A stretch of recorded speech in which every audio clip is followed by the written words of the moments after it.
তারেক রহমানই তো তাকে 2018-তে মনোনয়ন দিয়েছিলেন নারী সদস্য হিসেবে। তাহলে এই সময়ে এসে রুমিন ফারহানার সঙ্গে তারেক রহমানের বিরোধের কারণ কি?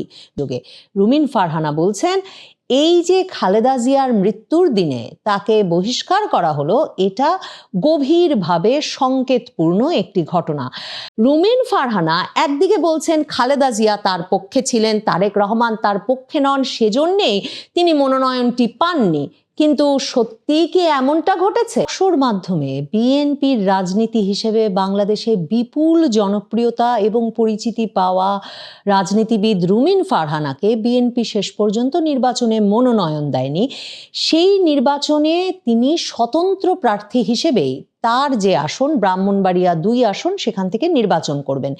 বিএনপি তাকে সহ 9 জনকে খালেদা জিয়ার মৃত্যুর দিনে দল থেকে বহিষ্কার করেছে দলের সিদ্ধান্তের বিপরীতে গিয়ে দলের শৃঙ্খলা ভঙ্গের অভিযোগে। রুমিন ফারহানা বলছেন, এই যে খালেদা জিয়ার মৃত্যুর দিনে তাকে বহিষ্কার করা হলো, এটা গভীরভাবে সংকেতপূর্ণ একটি ঘটনা। রুমিন ফারহানা ব্রাহ্মণবাড়িয়া 2 আসনটি, যেটির সীমানা নির্ধারণ নিয়েও এ দফাতেও নির্বাচন কমিশনে যখন প্রথম সীমানা নির্ধারণের শুনানি অনুষ্ঠিত হলো, সেদিনও তিনি গিয়ে বিএনপির অন্যান্য মনোনয়ন প্রত্যাশীদের দলের তরফে একরকমের প্রতিরোধের সম্মুখীন হয়েছিলেন। এবং রুমিন ফারহানা তখন সাংবাদিকদের সামনে এসে বলেছিলেন যে 15 বছরে যা ঘটে নাই, যাদের জন্যে তিনি এতদিন ধরে লড়াই সংগ্রাম চালিয়ে গেছেন, যে দলের জন্য তিনি সোচ্চার ছিলেন, সেই বিএনপির কর্মীরা আজকে তাকে ধাক্কা দিয়েছে। সে সময়ও রুমিন ফারহানা শিরোনাম হয়েছিলেন। রুমিন ফারহানা কিন্তু 2018 নির্বাচনের আগে থেকেই ওই এলাকায় গিয়ে বাড়ি ঘর করে সেখানে নির্বাচনী প্রচারণা চালাতে থাকেন এবং সেখানে জনসংযোগ করতে থাকেন, তার নেতাকর্মী তৈরি করতে থাকেন, অনুসারীদের তৈরি করতে থাকেন। এবং 2018 নির্বাচনের আগেও তিনি সেখানে মনোনয়ন প্রত্যাশী ছিলেন। সেবারেও তিনি দলের মনোনয়ন সেখান থেকে পান না। সেবার আব্দুস সাত্তার উকিলকে বিএনপি মনোনয়ন দেয়।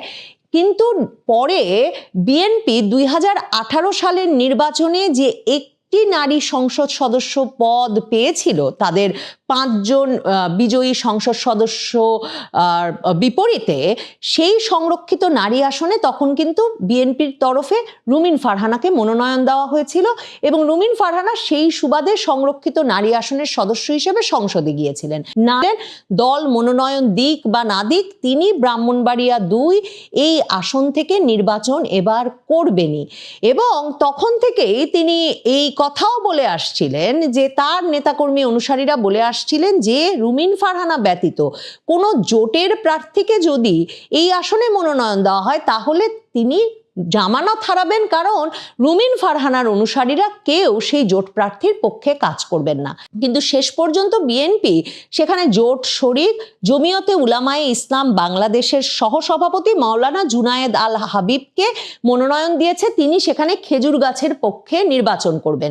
মির্জা ফখরুল ইসলাম আলমগীর যেদিন এই নামটি ঘোষণা করেছেন, তিনি সেদিন বলেন সকলকে খেজুর গাছের পক্ষে ভোট দিয়ে ধানের শীষের জন্য কাজ করতে হবে এবং বিএনপির যেসব নেতারা এই দলীয় সিদ্ধান্তের বাইরে গিয়ে কোনো কাজ করবেন, তাদেরকে দল বহিষ্কার করবে বা দল কড়া সিদ্ধান্ত নেবে। রুমিন ফারহানা তখনও বলে রেখেছিলেন, দল যদি বহিষ্কার করে বা শৃঙ্খলা ভঙ্গের অপরাধে কোনো ব্যবস্থাও নেয়, তাও তার কিছু করার নাই, তিনি নির্বাচন করবেনই। সেই বিএনপি বলতে রুমিন ফারহানাকে চেনেন বা রুমিন ফারহানা বলতেই বিএনপিকে বোঝেন।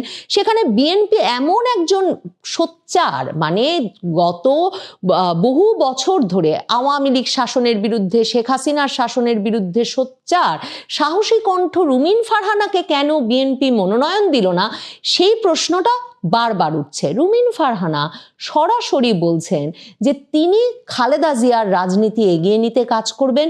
তিনি সরাসরি বলছেন নতুন নেতৃত্ব তাকে যথাযথ মূল্যায়ন না করলেও তার কিছু করার নাই, তার রাজনীতি তাকে করতে হবে। আর রুমিন ফারহানা সবচেয়ে সবচেয়ে বিস্ফোরক যে মন্তব্যটা করছেন, তিনি বলছেন হাসপাতালে যাওয়ার দুদিন আগেও নাকি খালেদা জিয়া বিএনপির ঊর্ধ্বতন শীর্ষতম নেতৃবৃন্দকে জিজ্ঞেস করেছিলেন যে কেন রুমিন ফারহানা মনোনয়ন পেলেন না।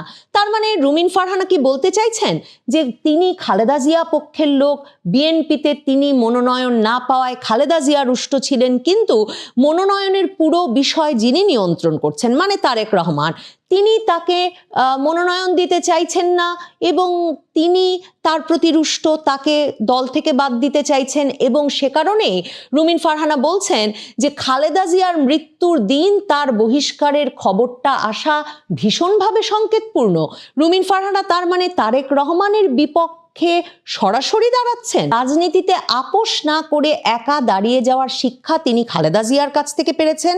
খালেদা জিয়াকে আপোষহীন নেত্রী উল্লেখ করে রুমিন ফারহানা বলেছেন যে আমি আমার রাজনৈতিক অভিভাবককে হারিয়েছি, যার আদর্শে রাজনীতি করেছি, উজ্জীবিত হয়েছি এবং যার আদর্শ অক্ষরে অক্ষরে পালন করে আমি রাজনীতি করেছি, তিনি আজ চলে গেলেন। এবং তিনি যেদিন 23শে নভেম্বর হাসপাতালে ভর্তি হয়েছেন তার আগে 20শে নভেম্বরেও আমার কথা বলেছেন। তিনি বলেছেন আমাকে মনোনয়ন দেওয়া হলো না কেন, আমি শুধু এটুকুই বলবো। এবং রুমিন ফারহানা বলছেন আমার যে বিদ্রোহী প্রার্থী হওয়া এইটাও এক ধরনের আপোষহীনতা, জোয়ারের বিরুদ্ধে একলা দাঁড়ানো, এটা আমি আমার নেত্রীর কাছ থেকে শিখেছি। আপোষ না করে একা দাঁড়িয়ে যাওয়া আমি উনার কাছ থেকে শিখেছি। একদিকে 2024-এর 5ই আগস্টের পর থেকে প্রায় 7 থেকে 8 হাজার কর্মীকে নানা রকম শৃঙ্খলা ভঙ্গের দায়ে বিএনপি বহিষ্কার করেছে। নির্বাচনে এরকম রুমিন ফারহানা সহ বিএনপির একনিষ্ঠ অনেক কর্মীরা আছেন যারা বিভিন্ন আসনে মনোনয়ন না পেয়ে এখন স্বতন্ত্র হিসেবে মনোনয়নপত্র দাখিল করেছেন। রুমিন ফারহানার মনোনয়নপত্র বৈধ হয়েছে, মানে তারা নির্বাচনেও অংশ নেবেন। তারেক রহমান কিভাবে দলের ভেতরের এই বিরোধ, এই বিদ্রোহ সামাল দেবেন সেটা যেমন তার জন্যে এখন একটা নতুন চ্যালেঞ্জ হয়ে দেখা দেবে, তেমনি রুমিন ফারহানার মতো জনপ্রিয় মানে সংবাদ মাধ্যম যার কাছে বারবার যায়, সেখানে তিনি যে প্রকাশ্যে তাকে খালেদা জিয়া পন্থী নেতা হিসেবে অভিহিত করে তারেক জিয়ার নতুন নেতৃত্ব তাকে গ্রহণ করতে পারছে না বা দলে জায়গা দিচ্ছে না, এমন অভিযোগ তুলছেন বিভিন্নভাবে বিভিন্ন ফোরামে, সেটাও সম্ভবত তারেক রহমানের জন্য একটা নতুন চ্যালেঞ্জ হয়ে দেখা দিতে পারে। তারেক রহমানই তো তাকে 2018-তে মনোনয়ন দিয়েছিলেন নারী সদস্য হিসেবে, তাহলে এই সময়ে এসে রুমিন ফারহানার সঙ্গে তারেক রহমানের বিরোধের কারণ কি?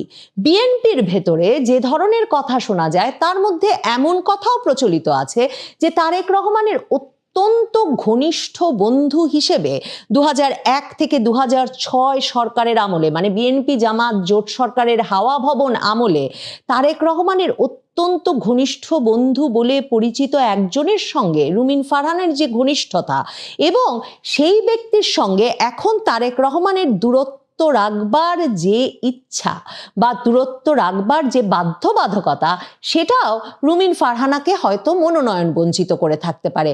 সত্যি কি রুমিন ফারহানার পৃষ্ঠপোষক কোনো প্রভাবশালী রাজনৈতিক নেতা কিংবা তারেক রহমানের ব্যবসায়িক পার্টনার, তার সঙ্গে ঘনিষ্ঠতাই রুমিন ফারহানার রাজনৈতিক এই বঞ্চনার কারণ হলো?